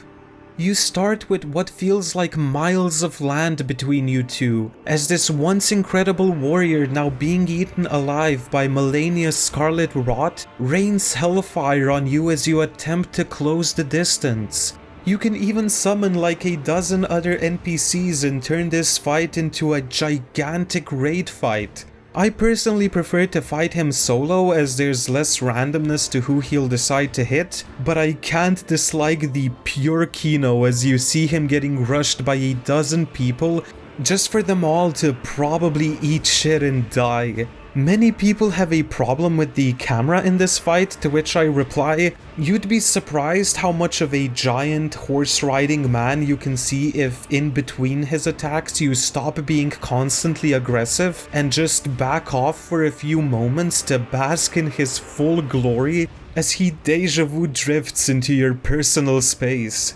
He has the capability of moving around the arena at breakneck speed thanks to both his mastery of the gravitational arts and his trusty steed Leonard, meaning you're never fully safe, yet he never feels too oppressive either. There are clearly telegraphed times for you to either attack him or heal. Mix in the fact that you can also use Torrent in this fight if you so choose to both dodge certain attacks and create space, and the fact that Radahn's second phase is somehow even wilder, with him mixing up his mostly melee attacks with gravitational magic and you having to manage all of that and more, and yeah, incredible. Rykard is a purely cinematic boss fight where you are heavily encouraged to use the Storm Ruler, I mean Serpent Hunter. I say encouraged, by the way, because there are plenty of other ways to beat this boss if you're creative enough. I think this clip of me dealing 2000 damage with Radahn's great bow with a few arrows even missing the target should be enough for anyone to get the gist. Rykard is a cinematic fuckfest boss done right. He doesn't have any prolonged combos or too quick to dodge and react to attacks. Every move he does is heavily telegraphed and reactable, with the only attack that I don't fully understand how to properly dodge being his headbutt into the ground quake attack. But hey, if Raptor of the Mists can tank a 10-ton fuck you chariot in a hero's grave, it can probably tank this. He isn't a pushover while not being too tanky either, with the climax of the fight happening as he summons what feels like hundreds of skulls that chase you around the arena that you have to run away from while dodging his attacks. It isn't even that difficult. I say while showing footage of me eating rocks, but the point is that he is a completely optional spectacle fight to the death with a man who intentionally fed himself to a giant god-devouring snake, and every aspect of it is fantastic. Changing the color scheme completely, Astel is at the same time somehow the most beautiful and downright terrifying thing From have ever designed. This being made out of what feels like stars and planets that evolved from falling star beasts is one of my favorite fights in the entire game, and it isn't even this ridiculously tense, skill-intensive fight.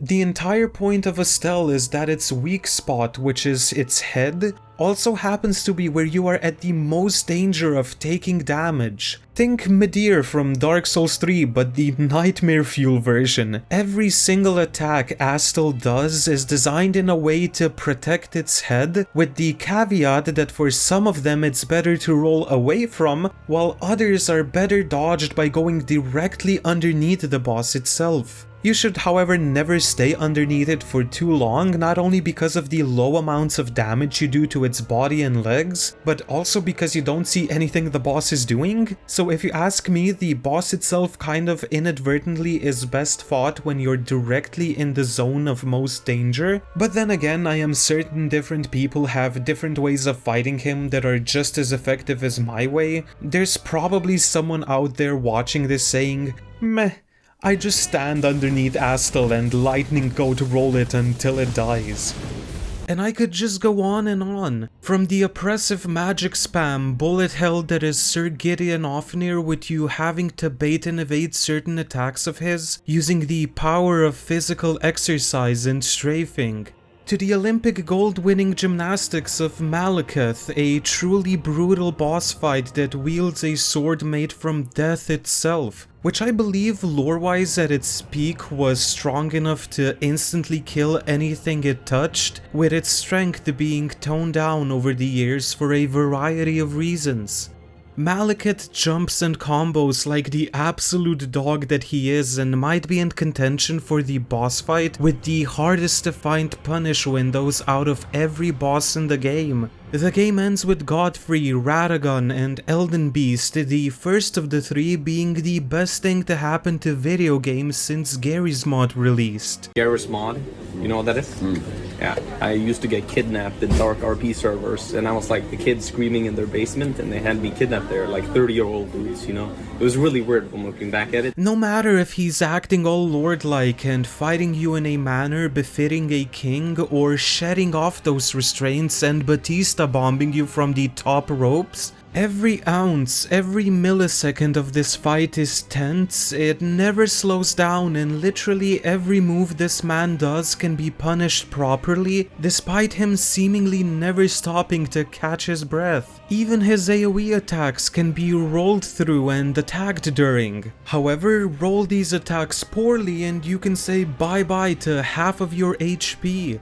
High risk, high reward. He is the perfect embodiment of what this game's combat system is all about, with the final bosses of Radagon and Elden Beast just being a victory lap that ends the game on a high note. I know many people disagree with that, but seriously, once you understand how Elden Beast works, even at its worst, it is just an okay fight that serves as more of a lore-significant visual and audio spectacle. And this isn't even mentioning the holy trinity of optional dragon fights, Lanciax, Fortisax, and Placidusax, all of which come with their own unique gimmick. Whether it's the Deathblight-filled arena of Fortisax that forces you to stay close to him as spawning lightning punishes you for standing underneath him for too long, meaning you constantly have to stay on the move and can't just wail on him mercilessly, just for you to watch him take to the skies with a glaive of lightning in hand, or get on his back legs to slam lightning spears into the ground. With an incredible arena and some of the most epic music FromSoft have ever composed to boot. Or how about the hidden fight of Placidusax, a mostly stationary boss that is best fought unlocked, checking for the slightest movements in his body posture and heads to understand what his next move is. That is of course until he reaches second phase, remembers that he can both fly and teleport around, with him conjuring powers of great destruction despite clearly missing a few heads that were probably chopped off in the thousands of years following his heyday. Whether he is firing Malaysia throughout the entire arena or dropping a nuke so powerful even the soundtrack cuts out, every move of this boss is highly telegraphed, yet at the same time incredibly punishing and damaging.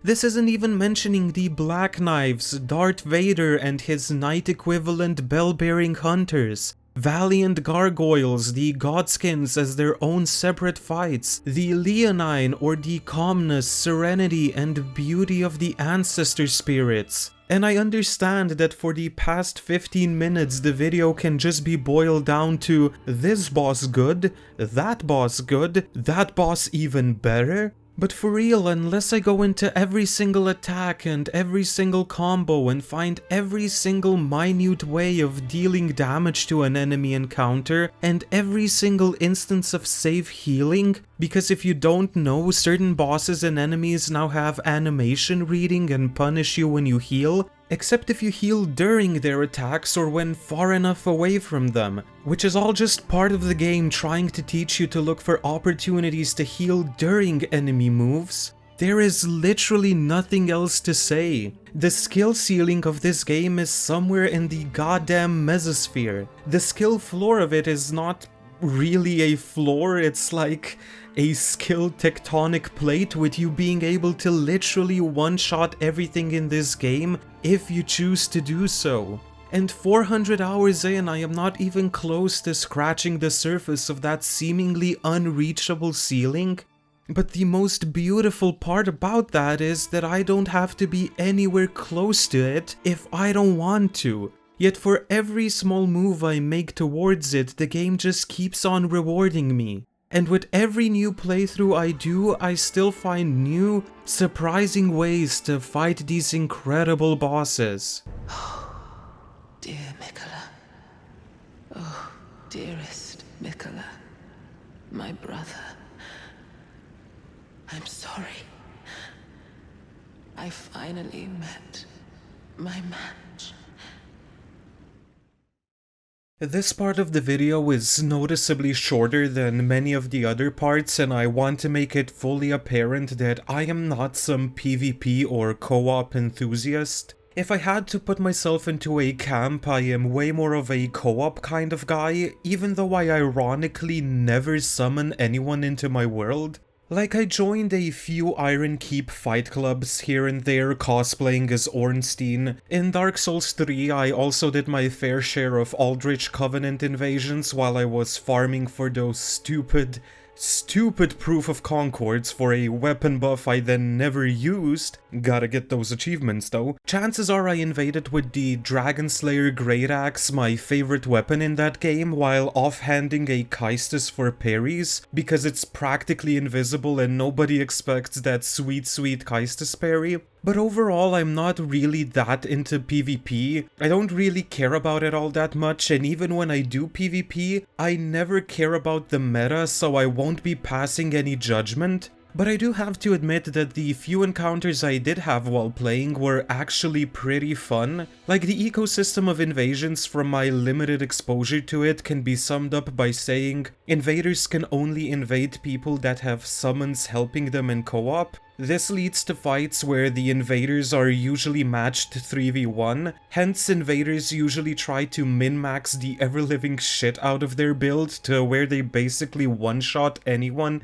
and anything. And honestly, I don't blame them, cause looking back and seeing this, let's just say I get it. Special shout out to this man who I actively heard drinking something my dumbass thought it was a healing flask, just for him to round a corner and fucking Nagasaki me into next year. Knowing the fact that PvE and PvP are balanced separately now, I'm going to assume that one-on-one duels in the arena are quite fun and versatile with a lot of potential for different builds, but that there are a few things that need additional tweaking. Again, I am not really a huge part of said community. I do PvP very rarely for fun. My point being that I just see it as a positive for it to be in the game. It brings some much needed longevity for a good chunk of the player base. And even if I am not the biggest fan of it and can't really pass any judgment on it, I have to applaud its inclusion. Same with co-op. Great that it's in the game, love the inclusion. My next build is probably going to be a low-level archer helping out people around Limgrave a few days before the DLC drops. I especially like the inclusion of the choice to either invade or co-op in the area you're in, or for the game to basically look throughout the entire map and just send your invasion or summon sign to a myriad of different locations. In a game as big as Elden Ring, that is a phenomenal addition. With me wanting to use the other miscellaneous things, part of this chapter is just a free way to talk about random tidbits, good or bad, that I couldn't put anywhere else in the script. Like the fact that I love how the game is designed to where you can literally finish it within like 10 hours. Despite this incredibly large open world with two of my characters where I tried my damned hardest to do everything and get as close to 100% as possible, and probably seeing at least like 95% of the game, even with talking and listening to all the NPC dialogues, those playthroughs only took me about 50 hours each, which for an open world game of this magnitude really isn't that much. In some of these I even co-opted quite a bit, yet once you learn the dozen or so mandatory bosses you need to defeat on your journey to become Elden Lord, the average player, ignoring most of the content in the game, could finish it in like 7 hours if they just want a quick boss rush or something. And that is me being very conservative and even taking into account that a few bosses will still give you problems. Like, if my rune level 1, no summons, magic or consumables run died after 7.5 hours at Godskin Duo / Commander Nile, with me already being stuck on these two bosses for an hour, while also dying an embarrassing amount of times to the Draconic Tree Sentinel that's outside of Leyendell, I am certain the average person can beat the game in this time while actually leveling up. Again, this just further serves as evidence that this game was designed in a way where it respects the player's intelligence, never wasting their time. Which is something I can actually say for all of From Software's games that I've played, and I love that they are sticking to this design philosophy. The lore of the world is as convoluted as it has ever been, to the point of me thinking I'll never even be close to understanding it. And with George R.R. Martin's fingerprints being visible everywhere from the names of the major characters to, you know, Marika's tits. Marika's tits? It's not just time that's convoluted, it's also the character motivations and their intentions that seem as vague as ever. Like, fuck, some of the characters in this game not only have multiple different names, but are literally different people of different sexes existing at the same time in the same body, with each of the personalities having their own convoluted reasonings and morals. And yet the lore of the world literally goes back thousands of years to before the Erdtree and the Golden Order were even a part of it, with some of the different entities that are now part of the same body appearing to be two completely different people during the history of this world. So what happened there? And with the DLC right over the horizon and talks of hidden children literally being sent to the Shadow Realm, with them being incredibly important people in the history of the world, yet whose presence was all but erased from it, I know it's just bound to get even more convoluted. And I unironically love it, because it leads to so much headcanon and endless possible interpretations that will leave the community speculating forever. The NPCs and their questlines in this world are also convoluted, with literally nobody giving you any specific locations or notes inside of a journal or anything. But so many of these quests were designed in a way where just by you understanding the quote-unquote natural progression of difficulty in this game, you are bound to finish like half of them, if not even more, by just playing through the game and being thorough in your exploration. Then take into account the fact that for some of these quests you literally just have to talk to a person a few times until they bite the dust, while others span the entire map, have different endings that require multiple playthroughs to see each ending, questlines that intersect with other questlines, and so on and so forth, and it all leads to this sense of a way more populated, narratively deep and interconnected world than it already is. I understand that the balancing and overall readability of this game is all over the place, I'm not really bothered by certain things being way better than others. Like the difference between bleed and frost builds and literally any other status effect build being so astronomically high. From Software clearly have favorites when it comes to certain build choices and weapons. I mean, let's be honest, they always had. What bothers me more, just as an example, is that certain talismans are literally completely useless while others shine in every build you make. This isn't a case where you say, oh, I am gonna do a torch build because they are the worst, most underpowered weapons and I want to beat the game with them. No, some items are genuinely useless. A part of me just wishes these completely pointless items were buffed to where I could at the very least say they are occasionally usable. Like take the Longtail Cat Talisman for example. Unless you know for a fact that a drop will deal damage or are somehow magically able to accurately judge the fall distance to that small 16 to 20 meter range where you take damage from falling, it is absolutely useless. I wish it would just double the distance you can fall without dying. That would make parkouring and finding a path through certain parts of the world even more of a joy to do and somehow even less linear than it already is. There are already multiple drops in this game that clearly break that 20-meter barrier and the game just decides to make an exception. Or when it comes to readability, when you get to the nitty-gritty details, you will find stupid things like the fact that certain weapons show certain scaling, yet only one specific attack of said weapon actually scales with that stat. There's definitely some room for improvement there. Altering armor pieces is a great addition, yet I wish they went further when it comes to this system. Here is footage of my blue cape turning green as I roll in some poison and now me realizing how much I want a system like this. But more importantly, a system where I can put special effects of one piece of armor onto a completely different piece would be fantastic. Like, why must I wear Ronnie's hat in order to get a boost to spells that inflict cold? Why can't I take that effect and put it on a different piece of armor even if the effect is lessened?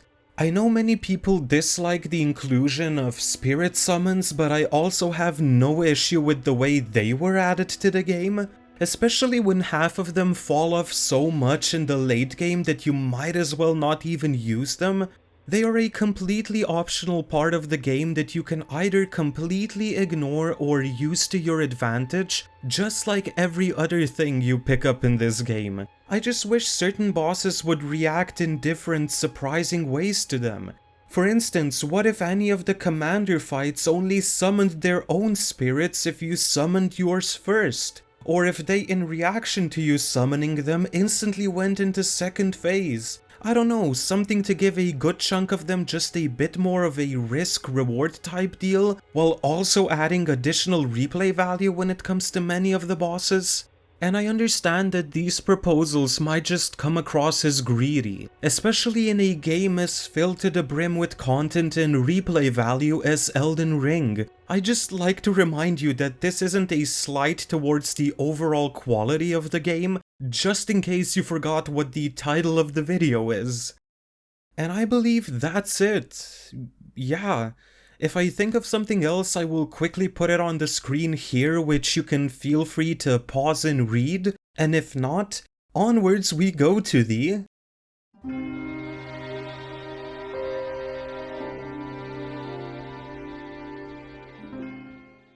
When all is said and done, if you were to give me 5 minutes and a single A4 page to write down my thoughts, what is the point of this video? Elden Ring marks yet another step in the right direction, not just for From Software but the gaming industry as a whole, with its success in both attracting new players to the Souls-like formula while also staying incredibly fresh for veterans of these types of games. Elden Ring shows that an uncompromising, difficult and oftentimes cryptic experience with very little handholding that just allows the player to tackle it in any way that they want, can lead to some of the most fantastic moments of discovery and gameplay. So many aspects of this game are made with what feels like pinpoint precision and an unparalleled love for the craft. The vast, beautiful open world is a joy to get lost in, with the best way of exploring it being exactly that, exploration. Not following quest markers or hundreds of icons on your screen, just picking a direction or seeing a landmark in the distance and going there. The game itself purposely designed in a way where you can either explore the world as thoroughly as possible, picking up every possible advantage you find along the way, ignore the vast majority of it and just rush through it, or anything in between, with the game not really punishing you in any way, shape or form. Again, these games can be beaten at level 1 with your starting equipment, everything else in the open world serving as just a bonus.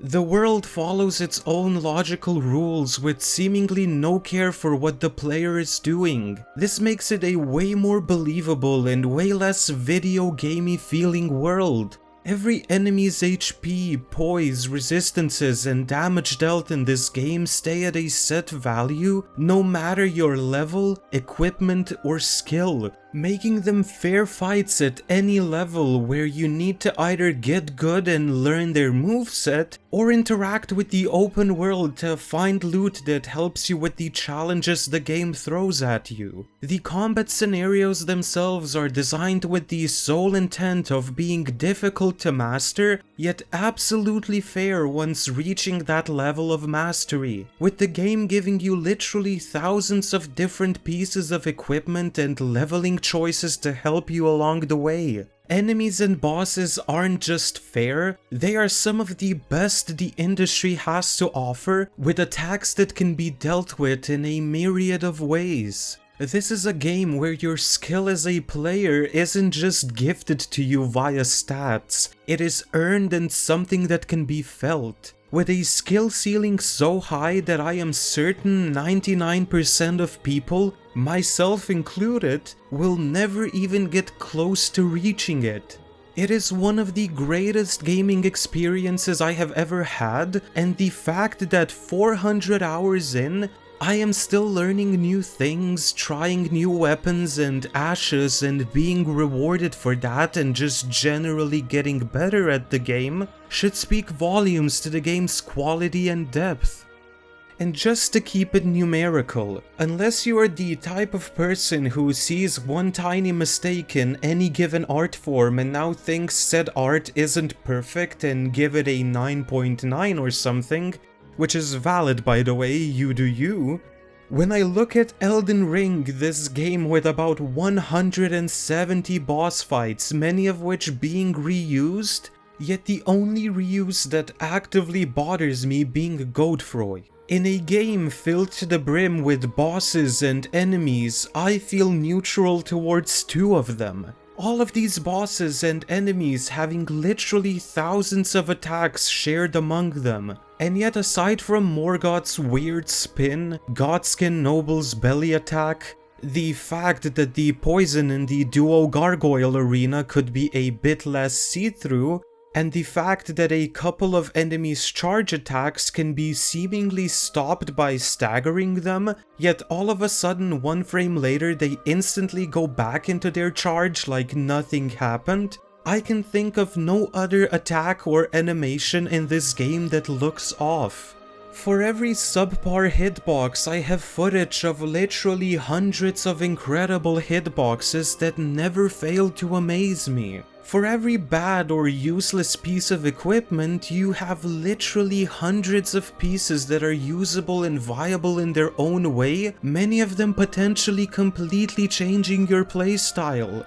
Elden Ring is just the gift that keeps on giving. And to bring it back to the beginning and title of this video, if you look at this list and see these 7 or 8 things that bother me, and weigh those to the literal hundreds of hours of gameplay the game provides, and tens of thousands of enemies, bosses, attacks, combos, equipment, areas, secrets, mechanics, NPCs and their questlines, and more that are incredibly designed in my opinion, I have no idea how I am supposed to look at this game and not say the words, Elden Ring is perfect.